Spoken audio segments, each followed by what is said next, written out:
Welcome back to the deep dive, where we really try to unpack the wisdom of the ages. Make it useful for navigating life today.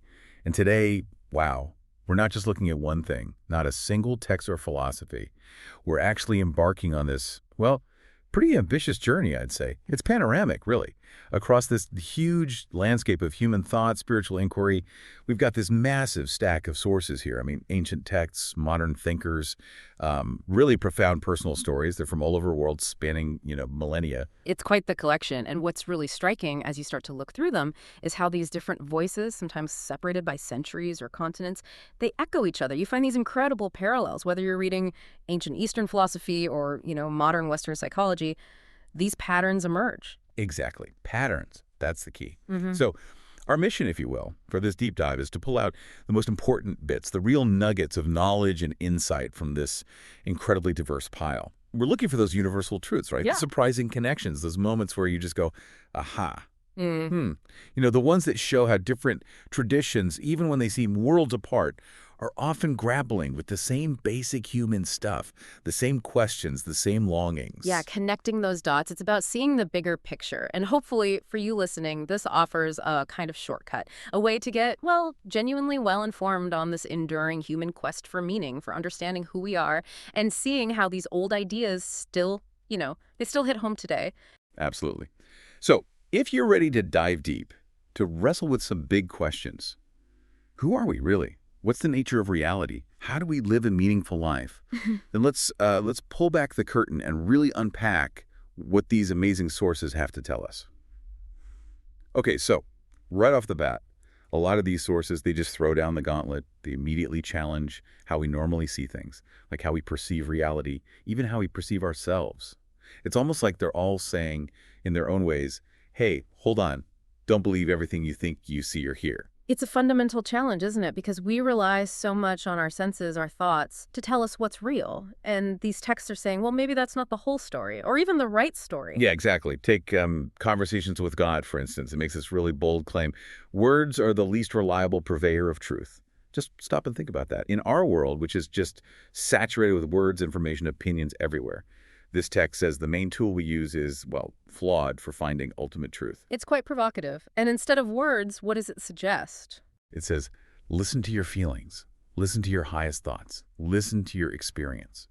It's pushing us inward, right, to trust this, internal compass over external stuff, over dogma, maybe even over just pure logic sometimes. It suggests our inner states are deeper wisdom. That's a more direct line. And then it gets even wilder. It basically says, you are the highest source, and that you are creating your life right here, right now, not some external God pulling the strings. Wow, that completely flips the script on, everything. Creation, responsibility, agency. Totally. It's incredibly empowering, but also, puts a huge amount of responsibility right back on us, Right. on our inner world. And that idea about the limits of words or external narratives, it really does echo elsewhere. Like in the Fifth Agreement, it talks about our virtual reality, which is basically the sum total of all our opinions, our assumptions, our beliefs, Right, the story we tell ourselves. Exactly. And it argues that this virtual reality, most of the time, it's not the truth. It says most assumptions are just fiction, driven by our imagination, which can be really powerful, right? We humans, it says, invent a whole story that's only truth for us, but we believe it like it's absolute fact. And that leads to all sorts of problems, I imagine. Oh, absolutely. Especially self-judgment, thinking things like, I'm fat, ugly, not good enough. The text calls these lies born from distortions in our knowledge. It makes this distinction saying matter is truth, life is truth, light is truth, love is truth, but the human dream is not truth. Our mental stories, our constructs, they're the dream, not the reality. That connects really well with radical acceptance. It talks about this trance of fear, how fear creates these rigid patterns in our minds. And these patterns just churn out endless stories, mostly about what might go wrong and how we can stop it. The anxiety loop. Totally. And in these stories, the self, the me, is always center stage. Something terrible is about to happen to me. I am powerless. I am alone. I need to save myself. It suggests these narratives convince us we are broken and need to be on guard. So we're always pointing fingers, either outwards, blaming others, or maybe even worse, inwards, blaming ourselves. It highlights how fear just shapes everything, doesn't it? It distorts our view, makes us feel separate, vulnerable, always needing to defend this me. Yeah. So if you pull these threads together, what you see is this consistent message coming from really different places. It's an invitation to be, well, skeptical. Skeptical of our own minds, our immediate thoughts, the stories we inherit or create. It's not just that we can be fooled, it's that our minds are kind of designed to create these fictions, these narratives based on fear or conditioning or just the limits of language. Right. So the real work isn't necessarily about learning more stuff. Maybe not initially. Maybe it's more about unlearning. About looking beyond the story the mind tells, whether it's about the world or about me. True understanding, these texts seem to say, lies somewhere else. It suggests clarity comes from dismantling these illusions we've built up. The stories we tell ourselves, often without even realizing it, those are the biggest barriers to just being, to experiencing reality more directly. It's a huge challenge, really, to question the very ground we think we stand on. #tag B, the illusion of separation and the true self. Okay, this is where it gets really, really interesting for me. Because if our perceptions are maybe flawed and our self-judgments are based on these like fictional stories, then what is the self? If the I we usually think of as maybe just a construct, what's underneath that? What's the actual truth of who we are? That's the million-dollar question, isn't it? And so many traditions, when you dig deep, they point towards something really radical. A fundamental unity, something that challenges our everyday feeling of being separate little units walking around. Yeah, this sense of being an island. Exactly. They suggest there's a deeper self with a capital S, maybe, something that connects us all. Like A Course in Miracles. I mean, talk about bold statements. It says, God himself is incomplete without me. Oh. Now that sounds maybe arrogant at first, but it's not meant that way, is it? It's about this unbreakable connection, this inherent value we all have. An intrinsic part of the whole. Right. And it says, the truth about you is so lofty that nothing unworthy of God is worthy of you. Implying this divine spark, this pure essence at our core. It even calls the body a theory of yourself, a travesty on God's creation. Suggesting our identification with just the physical is a huge misunderstanding. A distraction from our real nature. Yeah. But then, paradoxically, it also says, our specialness whispers, here is my own beloved Son in whom I am well pleased. So there's a duality, this inherent divine worth within us. Even while the physical form is maybe not the ultimate truth of who we are, it's complex. It is complex. And that core idea, unity, a divine self, obscured by the material world, is absolutely central to the Bhagavad Gita as it is. It talks about the knower of the absolute truth, realizing his awkward position in material association. Awkward position. What does that mean exactly? It means identifying with the temporary body, the fleeting desires, and forgetting our true eternal nature. This knower realizes he is part and parcel of the Supreme Personality of Godhead, Kindness. His real identity isn't this body or personality, it's eternal bliss and knowledge. And this is where Maya comes in, right? The illusion. Exactly. Maya is key. It's the divine energy that makes the temporary seem permanent, makes us identify with our bodies and forget our spiritual essence. So the text says bodily difference is Maya, or not actual fact. The differences we see, skin color, gender, species, they aren't the fundamental reality of who we are. Liberation, then, isn't about disappearing. It's about to be situated in one's constitutional position as an eternal servitor of Kita. We're described as separated parts of Kika, but fundamentally not different from him in quality. It's about remembering that inherent connection. It's amazing how similar that sounds in essence to something like the 7 spiritual laws of success, which uses maybe more modern language but gets at the same thing. It talks about the law of pure potentiality, also called the law of unity. Pure potentiality. I like that framing. Yeah. It says our essential state deep down is pure consciousness. And this consciousness is described as the field of all possibilities and infinite creativity. Pure joy, pure knowledge, infinite silence, perfect balance, invincibility, simplicity, and bliss. Sounds pretty good, right? Sounds ideal. But here's the kicker, the unity part. There is no separation between you and this field of energy. The field of pure potentiality is your own self. So it's not just that we're connected to this infinite field. We are it. Our deepest nature is this boundless, creative, joyful energy. It's not limited, it's infinite. And again, you find echoes in contemplative traditions. Think about Siddhartha, his big awakening, his enlightenment moment. He realizes that his self was Atman, and Atman, in its essence, has the same eternal characteristics as Brahman. Okay, can you quickly unpack Atman or Brahman for us? Sure. So simply put, Atman is generally understood as the individual soul, the self. Brahman is the ultimate reality, the universal spirit, the ground of all being. So Siddhartha's realization that Atman is Brahman means the individual soul is identical to the ultimate divine reality. It's a statement of absolute oneness. And he learns you can't grasp this true self with thoughts, with the intellect, or even through the senses. He says thoughts and senses are pretty things, but the ultimate meaning was hidden behind both of them. It points to something beyond intellectual knowing. He talks about listening to the secret voices of the innermost truth, an intuitive grasp of unity, not just thinking about it. It's fascinating, too, that this isn't just, Eastern mysticism. You even see hints of it in Western psychology, like the road less traveled. It makes this developmental point that a newborn baby, for the first few months, doesn't distinguish between itself and everything else. No boundaries. Right. No distinction yet between I and thou. It and the world are one. No separations, no identity. Yeah. It suggests our starting point is this state of unity. We only learn separation as we develop our ego, language, identity, which makes you wonder, what if spiritual growth is kind of like consciously going back, returning to that state of oneness, but with, adult awareness, intentionally? That's a profound question, isn't it? What if our fundamental nature is this unity, this shared consciousness, and the feeling of being separate, this me against the world, is something we acquire, like a kind of forgetting? These sources coming from such different angles, spirituality, philosophy, even psychology, they seem to point towards this. They invite us to look past the surface identity, the story of me, to find this shared, maybe divine essence underneath. It's just the self we usually operate from is just one layer, a temporary role we're playing, and beneath it lies something much, much bigger, something waiting to be remembered. Okay, so if that's the case, if our true self is this unified consciousness beyond the usual me, and our perceptions are often, well, tricky, what does that actually mean for everyday life? How do we live from that deeper place when we're stuck in traffic or dealing with a difficult boss or just trying to get through the day? Right, it can't just be an abstract idea, can it? It has to translate into practice. How do we align with that deeper truth in the middle of, as you say, the messy reality of just living? Exactly. And thankfully, many traditions don't just leave us hanging with a theory.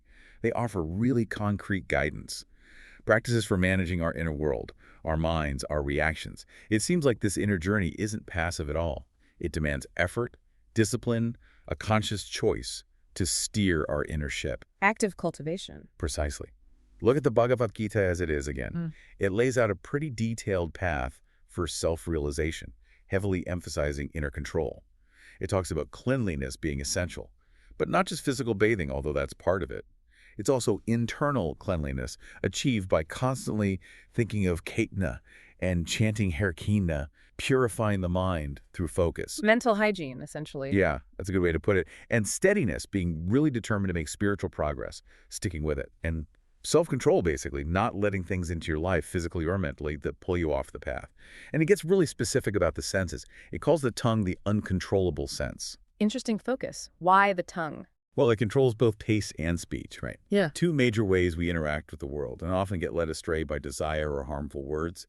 So the DA suggests regulating it systematically by tasting only food offered to Kamin, consecrated food, basically, and by using speech for chanting Hare Krishna. So transforming basic functions into spiritual practice. Exactly. It's not just about what you don't do, but consciously choosing how you engage your senses. And the promise is pretty direct. If you can free yourself from anger, material desires, if you're self-realized, self-disciplined, constantly striving, liberation is assured. It's a path of real, rigorous inner work. And you see similar kinds of rigorous focus practices elsewhere, like the Jesus prayer described in The Way of a Pilgrim. The constant repetition, Lord Jesus Christ, Son of God, have mercy on me. It's not just saying the words. Right, there's that whole breathing technique involved. Yeah, it's very specific. Sit down, collect your mind, and literally visualize drawing the mind down into the heart along with the breath, forcing it initially to stay there. The text is honest. It says the mind will be despondent at first. It'll want to wander off. Sounds familiar. Doesn't it? But with practice, it says the mind actually becomes happy and joyful to be there. It wants to stay in the heart. And this leads to unspeakable joy. The constant prayer linked with the breath and heart focus is seen as completely purifying the heart.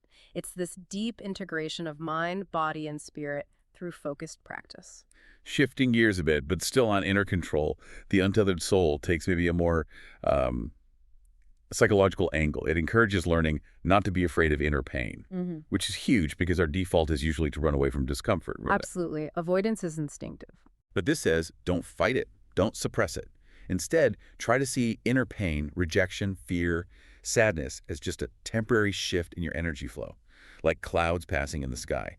This acceptance should extend even to big fears like rejection, illness, death. The path isn't about building bigger walls. It's about relax and release. So not struggling against the current. Exactly. When that inner turmoil bubbles up, the instruction is surprisingly simple, though maybe not easy. Just relax your shoulders, relax your heart, and fall back behind it. Witness. Witness it. Do not touch it. Do not get involved in it, and do not try to stop it. Simply be aware that you are seeing it. It's about creating space, becoming the observer of the inner drama, not the actor caught up in it. That observer perspective is key. And the power of now really hammers this home too, with its focus on presence and acceptance. It argues that accepting negative emotions, resentment, anger, moods, is what stops us from acting them out blindly, from just reacting unconsciously and causing more suffering. It defines stress really powerfully as being here, but wanting to be there. That split, that internal resistance to what is what tears us apart. So the advice isn't to figure out why you feel bad. Not initially. The advice is startlingly direct. Face the pain. Feel it fully. Feel it. Don't think about it. Go right into the raw sensation. Bypass the story the mind wants to spin around it. Give your full, non-judgmental attention to the feeling itself. Not the person who caused it, not the situation, just the raw energy in your body. That attention, that consciousness is like bringing a light into this darkness. It transmutes the pain simply by being fully present with it. That's a powerful idea. And then you have something like Theologia Germanica, that medieval text. It draws this really stark contrast. It says the noblest and best life is the life of Christ, which feels bitterest to our selfish nature. Whereas the easy life, the life of carelessness and freedom, feels pleasant to the ego, to the self and the me. But it's not the best, and can even become the worst. A challenging perspective. True spiritual life isn't about feeling good all the time in the conventional sense. Seems not. It emphasizes that all will, apart from God's will, basically, all self-will, acting from ego, is sin. And everything done from that place is sin. It really targets the root of our motivation, suggesting true freedom comes not from doing whatever we want, but from aligning our personal will with something higher, with God's will. It's a deep internal discipline focused on the very source of our actions. What's so striking across all of these, despite the different language and methods, is this relentless focus on inner work, on cultivating discipline, redirecting attention, managing the inner landscape. Whether it's the systematic control in the Geta, the focused devotion of the Jesus prayer, the conscious release in untethered soul, or the radical presence in power of now. The goal seems consistent. It's about shifting from being driven by reactive ego, tossed around by thoughts and feelings, to finding a place of inner stillness, freedom, and alignment with a deeper reality. It takes real effort, a willingness to face what's uncomfortable, and a commitment to, well, mastering yourself from the inside out. #RappyE. The role of love, compassion, and action. Okay, so we work in ourselves, we cultivate inner discipline, we try to see beyond illusion. Yeah. Where does that leave our interactions with others, with the Yeah. world? Is this whole spiritual quest just an internal affair? Or does it demand something from us in how we relate, how we act, especially when it's difficult? That's a crucial question. Does inner peace just stay inside, or does it naturally flow outward? And many traditions would argue strongly for the latter, that inner transformation must manifest in outer action, particularly in how we treat others. Yeah, you see that powerfully in the Gospels, like the selections in the complete Gospel parallels from Luke. The commands are just radical. Yeah. Love your enemies, do good to those who hate you, bless those who curse you, pray for your abusers. I mean, that goes against every natural instinct, doesn't it? Completely counterintuitive to self-preservation. Right. And it explicitly calls out just loving those who love you back. Even sinners love those who love them. It sets the bar way higher than simple reciprocity. And lend, expecting nothing in return. That's not how the world usually works. And the ultimate command, be as compassionate as your Father is, a divine standard for kindness. It all culminates in that summary of the law. Love God with everything you have and love your neighbor as yourself. It's active, total commitment, not just a feeling. And Dietrich Bonhoeffer, in The Cost of Discipleship, really doubles down on that love your enemy part. He insists a Christian must treat his enemy as a brother and meet hostility with love. But here's the critical part. Why? Bonhoeffer says this behavior isn't determined by how the enemy acts. It's determined solely by the treatment he himself receives from Jesus. It flows from one source, the will of Jesus. So it's not conditional on the other person deserving it. Not at all. It's an internal commitment to a divine standard, regardless of the external provocation. Bonhoeffer asks this piercing question: who needs our love more than those who are consumed with hatred? Who deserves our love more than our enemy? It reframes love not as an emotion based on merit, but as a disciplined response to need, grounded in one's own relationship with the divine. It's incredibly challenging. You see a similar kind of arc in Siddhartha. He goes through intense individual searching, asceticism, but his ultimate goal becomes something deeply relational. He wants to be able to love the world, not to despise it, to be able to look upon it and me and all beings with love and admiration and great respect. That's a shift towards embrace, isn't it? A profound integration, yeah. Moving from detachment to engaged love. And he becomes wary of just words. He prefers the Buddha's acts and life over his speeches. He sees the greatness only in his actions in his life. Spirituality has to be lived, embodied, and maybe most touchingly, he learns that even the suffering and worries of love, like the pain his runaway son causes him, are better than a detached happiness and joy without the boy. Yeah. He embraces the messy, painful reality of love and connection. That distinction between different kinds of love is explored really well psychologically in Erich Fromm's The Art of Loving. He separates falling in love, that intense initial spark, which he says is by its very nature not lasting, from standing in love. Standing in love. I like that phrase. Yeah, it implies stability, commitment. Fromm says it's a permanent state that takes real work. He also critiques what he calls neurotic love, which often comes from people staying emotionally stuck, like still being attached to a parent figure and projecting those needs onto a partner. Genuine love, he argues, involves an extension of oneself. It requires focus, discipline, patience. It's about actively nurturing the other person's spiritual growth, not just getting your own needs met. It's an art, a skill to be cultivated. That fits well with a concept from The Seed of the Soul, reverence. It defines reverence as this level of protection and honor about the process of life, so that as someone grows towards authentic empowerment, they make a conscious effort to harm nothing. A commitment to non-harming. Exactly. It suggests that without reverence, without this deep respect for life, we inevitably end up victimizing life, whether we mean to or not, through exploitation, carelessness, whatever. It broadens that circle of compassion way out, beyond just humans, to encompass all of life, the planet itself. True power, it implies, comes with deep responsibility and respect. So pulling it all together, it seems the answer to your earlier question is a resounding yes. Inner transformation does demand outward action. These teachings aren't just about finding personal bliss in a cave somewhere. They consistently call for a disciplined, active, often really difficult commitment to compassion, to growth, to service, even towards enemies, even when it hurts, even extending to all of life. It's about making love and compassion not just feelings, but verbs. Conscious choices we make, actions we take moment by moment, that's how the inner shift truly reshapes our world. Okay, let's try and zoom out even further now. We've talked about the inner journey, how we navigate the world. What about the big picture, the really big picture? What do these diverse sources suggest about the fundamental nature of reality itself, about the divine or ultimate principles? Is there any kind of consensus, despite all the different languages and symbols they use? It's fascinating when you do zoom out like that, because despite the vastly different cultural contexts, theological frameworks, you often find these recurring themes about a unifying presence, an ultimate reality that underlies everything. Like the Tao Te Ching. It paints this picture of the great Tao that's just everywhere, flowing everywhere, filling everything to the left and to the right. It says all things owe their existence to it. And it doesn't deny any of them. It's the source, the sustainer. And it has this quality of impartiality, doesn't it? Totally. It does not favor one over the other. It just works, bringing things to completion without their even knowing it. Almost like a natural law, but with a deeper intelligence maybe. And crucially, it nourishes and protects all creatures, yet does not claim lordship over them. It's powerful, but humble, like the ground supporting everything without fanfare. And ultimately, it's the home to which all things return. A pervasive, non-judgmental, sustaining presence. That's a beautiful description. And you find a different, yet related sense of ultimate reality in the Philokalia from the Christian mystical tradition. It talks about God not as a person in the sky, but as a single, unoriginate intellect, self-existent. Unoriginate intellect, that sounds intense. It is. It means God as the first principle, the uncreated mind, the source of all consciousness, existing without cause. And this intellect is described within the framework of the Trinity, Trinity in unity and a unity in Trinity.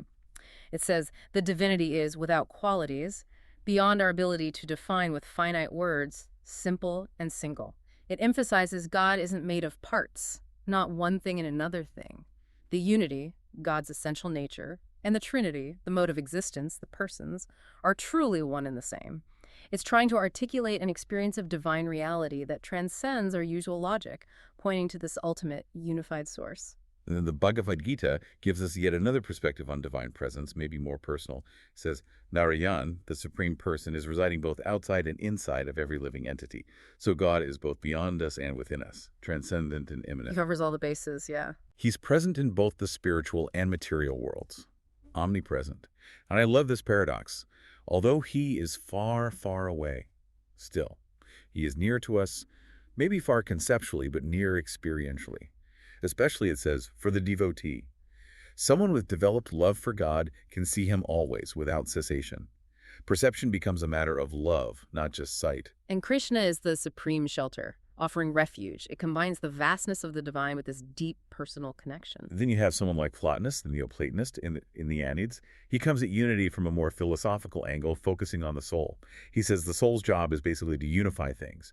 It unifies all things, in creating, forming, shaping, and ordering them. How does it do that? By looking towards the one. For Plotinus, the one is that ultimate undifferentiated source beyond everything from which all reality emanates. He even suggests part of our soul, the higher part, never really leaves that realm. It remains in the intelligible world, constantly filled and illuminated by the one. So unity isn't just out there. It's something the soul actively participates in and draws upon. Our own interconnection brings order, a fascinating philosophical bridge. And of course, the Quran consistently emphasizes God's unifying attributes. God is all-knowing, all-wise. His perfect knowledge encompasses everything. And that phrase, you cannot so wish unless God wishes. It points to this pervasive divine will underlying everything. It suggests that even our own intentions are ultimately held within this larger divine plan. It fosters this deep sense of reliance and trust in an all-encompassing divine presence. So it seems, despite all the differences in terminology, Tao, Trinity, Narayat, the One, Allah, there's this recurring sense of, well, oneness, a fundamental unifying reality or presence that is both the source of everything and intimately woven into everything. Exactly. It's this profound theme of interconnectedness, whether described as a humble, flowing force, an uncreated intellect, a supreme person, a philosophical principle, or an all-knowing God. The message seems to be that existence isn't fragmented. It's a single, sacred whole. And we're not just observers, we're intrinsically part of it. It's an invitation not just to think about unity, but maybe somehow to experience it. Okay, so that leads perfectly into the next question. If this ultimate reality, this unity, is the ground of being, how do people actually experience it? Is it something you figure out, something you grasp with your mind?